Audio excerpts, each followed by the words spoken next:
ده سايبه ልጅና መሰለኝ ወለሽ እስቲ ወዲ በይ ሄሎ ሞከሌው እናቲ እንደምነሽ እንደነሽ የምድር የሰማውን ያህል አልሐምዱሊላህ ሰላም ናችሁ እናንተ እንዴት ናችሁ ደህና ነን አልሐምዱሊላህ ረብ ዓለሚን ደህና ነሽ አንቺ ደህና ነን ነው ስራው ውስጥ እንደው ሀገር ውስጥ ተስማምቶሻል ደህና ነሽ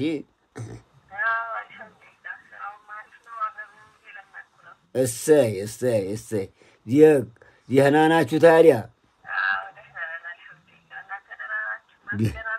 ደህና አልሐምዱሊላህ ደህና ነን እንዴት እናርግ ታዲያ እንዴት ነው የምትዩ ምን ይሻላል ታያለሽ ቤት ግዙ ታያለሽ እንዴት ነው ነገሩ ያው ቆንጆ ቤት ካርታ ፕላን ያለው ከታመን ሰው በኋላ ስሙን ለማዞር ማያስቸግር የሆነ ነገሮችን አጣጣችሁ ቆንጆ ቤት ጥሩ ቦታ ምትሉትን ትገዙልኝ ነበር አሁን እንግዲህ መቼም እኮ ዞሮ በሰጋጂ በቅሎ ቃጭል ተጨምሮ ይላል በሰጋጂ እንዳይሆን ቀስ ብለን ያጣራን ሁኔታውን እኔም ደውልለታለሁ ወንድምሽ ያለ አጣርቶ ሁኔታውን የህጉንም ነገር የማንኛውንም ነገር አጣርቶ እንዲያገዛልሽ እናረጋለን አሁን አንዱ ድሩዬ ሌባ ዛይ ወርቃሽ ኋላ ደግሞ ችግር ውዝውዝ እንዳያመጣ ተነዝንዙ ብሏል ተነዝንዙ የሌባ ገንዘብ ምን ነው ባገዙ ብሏል ታዲያ ችግር እንዳይሆንብን ይሄን አጣርተን ደውልላታለሁ ወንድምሽ የሚያጣራዋል እዛ አዎ ደህና ሁኝልኝ እንጂ ምንም አይቸግርም እናቴ ሞከሌዋ ደህና ሁኝልኝ ቻው የኔ ሞከል ልጄን አገኘኋት እባክሽ እንቺ አገኘኋት ተነጋገርን አዋጋን ያለን ሁላ ደህና ሁናል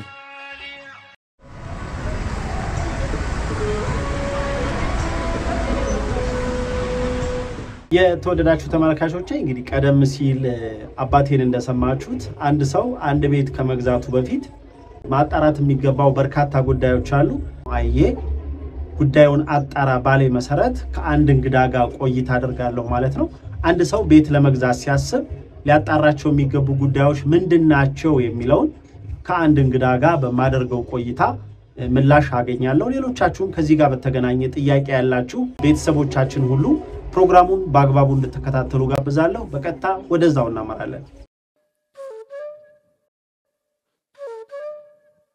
ሰላም ተናስተልን የተከበራችሁና የተወደዳችሁ የጦሳቲው ቤተሰቦች እንዴት ናችሁ ዛሬ ከአንድ እንግዳ ጋር ነው የምገኘው እዚህ አጠገቤ በነማል ኢንጂነሪንግ የማህበራ ዘርፍ ተጠሪና ማካሪ አቶ ቢኒያም አዳል አለ እንግዲህ የቤትና የቦታ ግዢ ሲነሳ በግል ሊሆን ይችላል በማህበር ከዚህ ጋር የተያዙ የትኛውንም ጉዳይ ዛሬ ለእናንተ ግልጽ በሆነ መልኩ ለማቀርብ እንሞክራለን በዚህ ቪዲዮ መጨረሻ ደግሞ ካቀረብናችሁ ሐሳቦች በተጨማሪ እናንተ መታነሷቸው ጉዳዮች ጥያቄዎች ካሉ በኮሜንት ሴክሽን ላይ ልታስቀምጡልን ትችላላችሁ በቀጥታ ወደ ሐሳባችን ወይም ወደ ውይይታችን እንገባለን ማለት ነው እንኳን ደህና መጣ ቢኒያ እንኳን ደህና መጣሽ ጀማል በጣም አመሰግናለሁ እንግዲህ ዛሬ ቆይታ የምናደርገው በዋናነት በተለይ ከቤት ከቦታ ግዢ ጋር በማህበርም ይሁን በግል በሪል ስቴትም ይሁን በርካታ ጥያቄዎች ይነሳሉ ማንኛውም ቦታ ወይ ቤት መግዛት የሚፈልግ ሰው ሊያጣራቸው ወይ ሊያውቃቸው የሚገቡ ጉዳዮች ምንድናቸው የሚለውን ለጠቅላላ አድርገን እስኪ ለመነሻ ያህል እሱን እንመልከት እንዳልከው አሁን ዘመኑ እንግዲህ የቤቶች የማህበራት ግዢ ያለበት ሰዓት ነውና እንዳልከው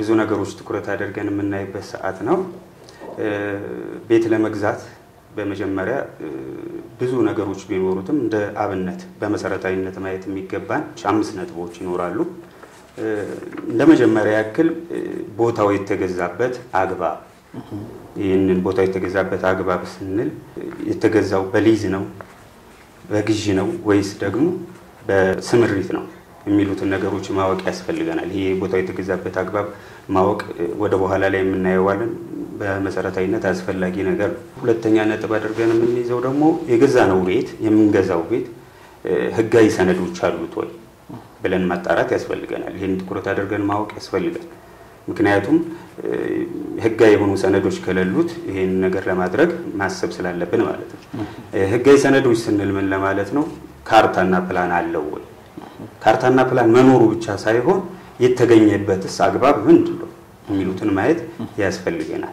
ምናልባት አሁን ላይ ያለንበት ዘመን ላይ ብዙ ነገሮች ይፈጠራልና ህጋዊ የሆነ ካርታና ፕላን መኖር አለበት የሚለውን ለመግለጽ ያክል ነው። ህጋዊ ያልሆኑ ካርታና ፕላኖችን አምጥተው ቤቱን እንደዚህ አድርገው ልጅ ውስጥ እንዳይገባ ህጋዊ ነው የተገኘበት አግባብ ማለት ፕሮሲጀሩን ጠብቆ በትክክል የተገኘ ካርታ የተገኘ ፕላን ነው ወይ የሚለውን ማየት ያስፈልጋል። በቀጣይ እንደ ዋና ትኩረት አድርገን የምናየው ደግሞ ቤቱ ከዕዳና እገዳ ነፃ ነው ወይ? በተለያዩ መልኩ ዕዳና እገዳዎች ያሏቸው ቤቶች አሉ። የባንክ እገዳ ያለበት አለ፣ የፍርድ ቤት እገዳ ያለበት አለ፣ የዋስትና እገዳ ያለበት አለና እሱን ነገር ማወቅ ያስፈልገናል። ከእገዳ ነፃ መሆኑን እሱን ማጣራት ያስፈልገናል። ይሄ ሶስተኛው ነጥብ ነው። ዋናውና ይሄ በመሰረታዊነት ማየት የሚገባን ነጥብ ደግሞ ምንድነው? ይሄ ከተማ መዋቅር ስታንዳርድ ፕላኑን መሰረት አድርገን ማየት አለብን። ከሱ አንፃር ማየት አለብን። ቤቱን ከመግዛታችን በፊት ማስተር ፕላን የምንለው ማለት ነው። ይህ ስንል ምን ማለት ነው? ቦታው ወይም ቤቱ መንገድ ያገኘዋል አያገኘው? ይሄን ማወቅ ያስፈልጋል። መንገድ የሚያገኘው ከሆነ ምን መፍትሄ ማድረግ አለብን ማለት ስላለብን። ሌላ የቦታ ምደባው ምንድነው? የቦታ ምደባው ምንድነው ስንል ለንግድ ነው ለመኖሪያ ቤት ነው ወይስ ቅይጥ ነው? እሱን ማወቅ አለብን። የህንጻ ከፍታውስ ፍቃዱ ከስታንዳርዱ አንፃር ፍቃዱ ከፍታውስ G+0 ነው 1 ነው 2 ነው የሚሉትን ማወቅ አለብን። እዛ ቦታ ላይ የሚፈቀደው ደረጃው ለራሱ የቦታ ደረጃው አንደኛ ደረጃ ቦታ ነው ሁለተኛ ደረጃ ቦታ ነው። እሱን ነገር ማወቅ ሌላኛው ደግሞ አስፈላጊ ነገር ነው። ይሄ ብሎክ አሬንጅመንት አለ ደግሞ ብሎክ አሬንጅመንቱስ እንዴት ነው? ያ ማለት የቦታ ስፋቱ ከከፍታው አንፃር ከህንጻው ከፍታ አንፃር የተጣጣመ ነው ወይስ አይደለም የሚሉትን ማየት ያስፈልጋል። ብቻውን መልማት የሚችል ነው አይደለም? ያ ቦታ ያ ህንጻ ብቻውን መልማት የሚችል ነው ማለት ስፋቱ መጠኑ እንደው ምን ያህል ሜትር ነው ስፋቱ ያለው ይፊት ለፊቱ ያንን አይተን ህንጻው በከፍታው ትልቅ G+10 ሆኖ እቺኛይቱ ትንሽ ከሆነች ስፋቷ መሬቷ ትንሽ ከሆነች በትክክል ላይሆን ይችላልና ሌላ ህንጻ ጋር ተያይዞ መልማት የለበትም። ብቻውን የሚወጣ ነው ወይ ሌላ ሰው ጋር በጋራ ነው ወይስ ብቻ ነው የሚለውን ለማወቅ ነው። ከመንግስት መልሶ ማልማትና የልማት ቦታ የተያያዘ ነው ያ ቦታ እዛ አካባቢ ላይ በመንግስት ልማት ስር የተያያዘ ነው። እሱ ከሆነ ሌላ አማራጮችን መውሰድ ይኖርብናል። ስለዚህ እሱ አይደለም ነው የሚለውን ማየት አለብን። ይሄ መጨረሻ ላይ ልናየው የምንችለው ከግንባታ አንፃር የጸደቀ ፕላን አለው። ፕላን ካለውስ ግንባታው ጋር የተጣጣመ ነው።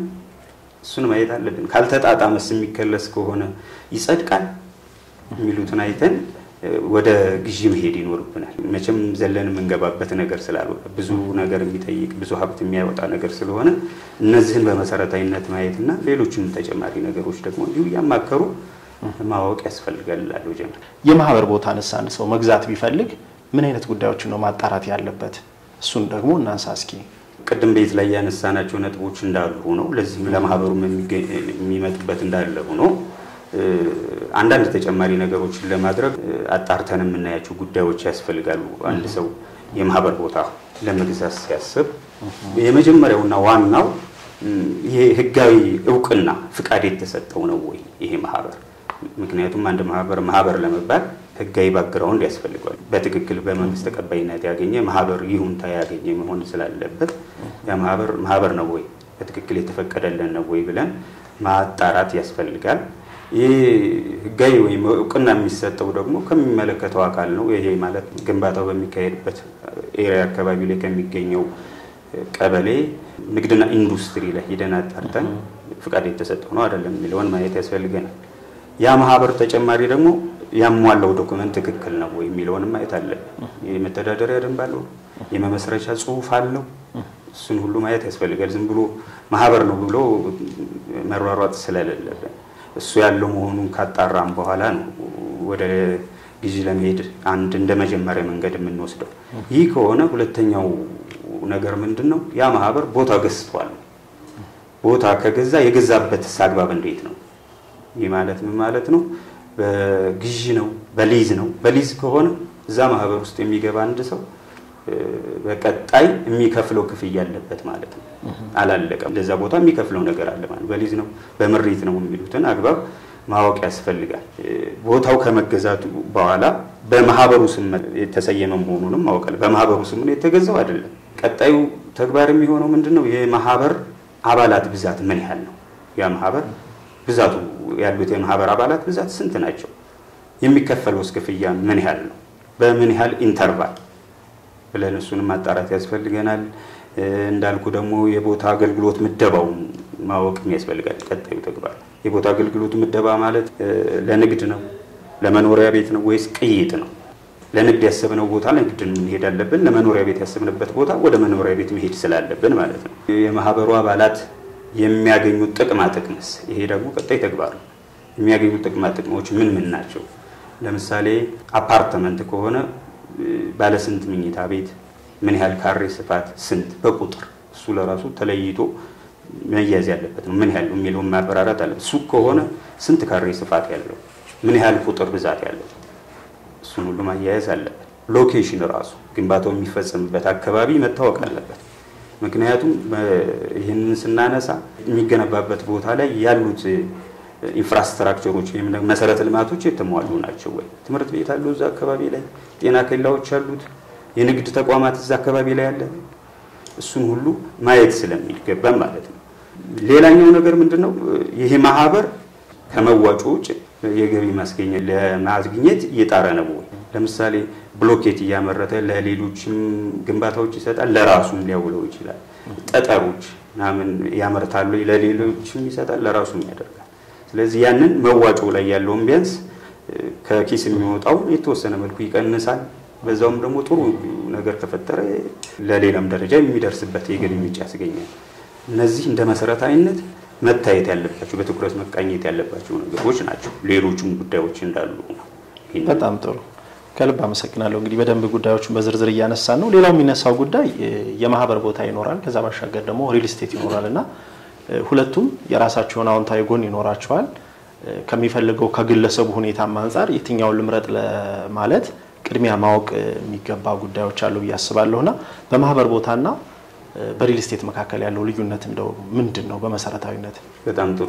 ሁለቱም የራሳቸው አድቫንቴጅ እና ዲስአድቫንቴጅ ይኖራቸው ይሆናል። ለምሳሌ ሪል ስቴትን ስንመለከት ድካም አይኖርብህም፣ ገንዘብ ውስጥ ካለ ድረስ ድካም አይኖርብህም። የፈለከውን ግንባታ ወይም ህንጻ በፈለከው ጊዜ በፈለከው መጠን ልታገኘው ትችላለህ።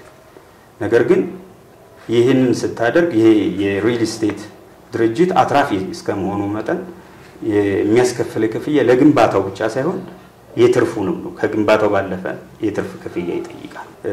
ወደ ማህበራት ስንሄድ ግን ጊዜ ሊፈጅ ይችላል። አብረህ መድከም ይኖራል። አብረህ መስራት አለብህ፣ አብረህ መሰብሰብ አለብህ። ነገር ግን አትራፊ ድርጅት አይደለምና ከግንባታው ውጭ ተጨማሪ ክፍያ ይጠይቃል። ስለዚህ ይሄኛው ጥሩ ነው ይሄኛው የተሻለ ነው ምናምን ብለህ ለማወዳደር የምትወስደው ያለህ የገንዘብ አቅምና ፍላጎት እንዳለ ሆኖ ይሄኛው ግን ይሄ ማህበራት ቦታ ጥሩ አመራሮች ካሉት ማህበሩን አባል ባግባቡ የሚሰበስቡና የሚዳኙ የሚያበራሩ የሚነግሩ ከሆነ የተሻለ ነገርን በትንሽ ዋጋ ልታተርፍበት ትችላለህ። ወደ ሪል ስቴት ስንመጣ አንድ ሰው ሪል ስቴት መግዛት ቢፈልግ እንደው ቀድሞ ማጣራት የሚኖርበት ነጥቦች ምን ሊሆን ይችላሉ የሚለውን እስኪ ባጭሩ እናንሳ። ቅድም የገለጽናቸው ጋር በተወሰነ መልኩ የሚመሳሰል ነገር ይኖራል።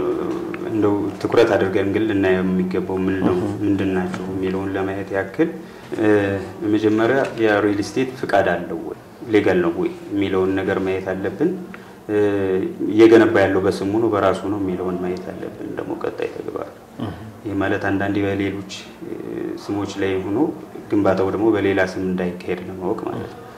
ከዛ በተጨማሪ ደግሞ የባንክ እዳ አለበት የለበትም የሚሉትን ደግሞ ማየት አለብን። የባንክ እዳ ካለ እንዴት ማድረግ እንዳለብን ማወቅ ስላለብን ማለት ነው።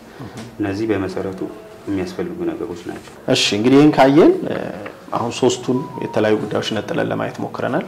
በግል ሰው ሲገዛ ምን አይነት መረጃዎችን ማጣራት አለበት፣ በማህበርና በሪል ስቴትና ብዙ ጊዜ በዚህ የቤት ግዢ ሂደት ላይ ምን አይነት ችግሮች ናቸው የሚገጥሙት? አንዳንዴ በመንሰማቸው አሉ ብዙ የተለያዩ ችግሮች ይፈጠራሉ። በእርግጥም ይሄ አንደኛው አስፈላጊ ነገር ምንድነው? ይሄንን ኢንፎርሜሽን ለማህበረሰቡ ማድረስ ነው። ሁሉም ነገር ኑሮ ጥውቀቱ ኑሮ የምታደርገው ነገር የተሻለ ያደርጋልና ማለት ነው። አንዳንድ ነገሮች ሲያጋጥሙ እናያለን። ለምሳሌ የንግድ ቦታ ፈልገህ የቦታ ምደባውን መሰረት ሳታይቅ የምትገዛ ከሆነ ችግር ሊፈጠር ይችላል። መኖሪያ ቤት ፈልገህ የንግድ ቦታ ላይ ሄደህ ትገዛ ይሄ ራሱ ችግር ይፈጥርብሃል። ስለዚህ አንደኛው ስትገዛ የማስተር ፕላኑን መሰረት አድርገህ መረዳት ይኖርብሃል። ወደ ማህበር ስንሄድ ደግሞ አንዳንዴ ህጋዊ ባክግራውንድ የሌለው ነገሮች ዝም ብሎ ይቋቋሙና ማህበር ነው ብለህ ከገባ በኋላ ብዙ ችግሮች ይከሰታሉ። ቅድም ያነሳናቸው መስፈርቶችን ማህበሩ ሳያሟላ የተመሰረተ ከሆነ በአንድ ሁለት እያልን የጠራናቸው አሉ። ማህበሩ የሚያስፈልጋቸው ቦታ ገዝቷል አልገዛም፣ ለማህበሩ አባላት የሚሰጠው ጥቅም፣ የቦታ ሎኬሽኑ እነዚህን መሰረት ሳታደርግ የምትገባ ከሆነ በኋላ ላይ ሰጣ ገባ ብዙ ችግር ይፈጠር ይችላል። እነዚህ ለአብነት የሚሆኑ ችግሮች ናቸው። ብዙ ችግሮች ግን ይከሰታሉ። እንግዲህ በመጨረሻ አሁን ያነሳናቸው እነዚህ ጉዳዮችን ማጣራት አለበት አንድ ሰው የግል የሚሆን የማህበር የሚሆን የሪል ስቴት ብለናልና እንደ ጥቅል ከቦታና ከቤት ጋር የተያዙ ጉዳዮችን መረጃ ለማግኘት ቢፈልግ አንድ ሰው ከየት ነው መረጃ የሚያገኘው? በምን አግባብስ ነው ቅድም ያነሳናቸውን ጉዳዮች ማጣራት የሚችለው? የሚመለከታቸው ባለሙያዎች አሉ። የመንግስት መስሪያ ቤት ውስጥ ያሉ በየክፍለ ከተማው ላይ ያሉ ባለሙያዎች አሉ። እነሱ ጋር ተጠግቶ ሙሉ ኢንፎርሜሽን ሙሉ መረጃ መያዝ አንድ አስፈላጊ ነገር ነው። በሱ መንገድ ሙሉ ኢንፎርሜሽን ይዘን ነው ወደ ግዢ መሄድ ያለ። ሁለተኛ እዛው ቀበሌ ወይም የሚመለከትበት ክፍለ ከተማ ላይ ሄደን መዝገብ ቤት ድረስ በመሄድ ዶክመንቶቹ ትክክለኛ ለመሆናቸው ቀርበን እዛው በአይናችን ማየት ይኖርብናል። ተገቢ ነው፣ ቁጥሩስ ትክክል ነው፣ እንዴት ነው የሚሉትን ግለሰቡ በእጅ የያዘው ሰነድ አለ፣ መረጃ አለ። ያ መረጃና ቅድም እንዳልከው እዛ መዝገብ ቤት ውስጥ ያለው መረጃ ተመሳሳይ መሆኑን ማረጋገጥ ይገባል። ስለዚህ እኛውን ሄደን ባለሙያውን አማክረን እንደዚህ እንዳልኩ ደግሞ የሶሻል ሚዲያዎችን በማየት ኢንፎርሜሽኖችን በማጣራት ቢያንስ ከግዢው በፊት የተወሰነ ዕውቀቶች መረጃዎች ሊኖሩን ይገባል ማለት ነው። እሺ መልካም።